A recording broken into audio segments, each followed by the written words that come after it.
Evacuation. In the case of an emergency in the Wharf area, there are two types of evacuation alarms. There is the SO2 alarm, which sounds like this.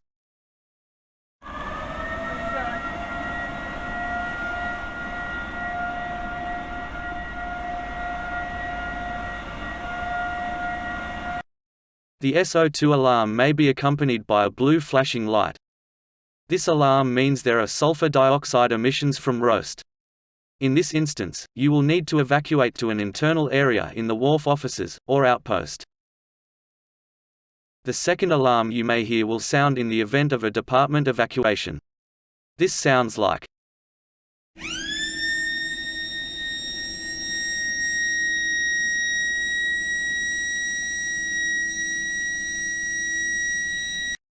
If this alarm sounds, you will need to evacuate the department and proceed to the nearest marshalling point. You will need to remain there and follow any instructions given by the warden or combat agency.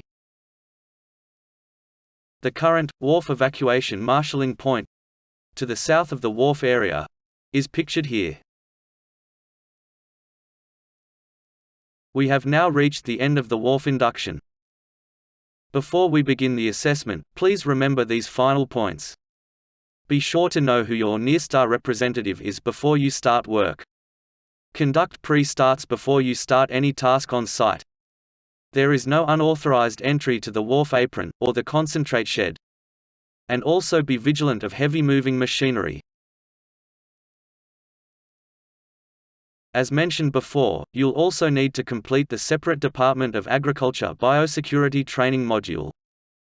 If you're doing this course through the Induct for Work online portal, you can click on the link on the next page after this video.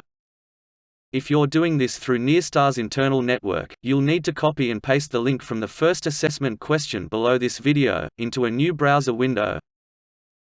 Once you've completed this module, you can continue on to the Wharf induction assessment.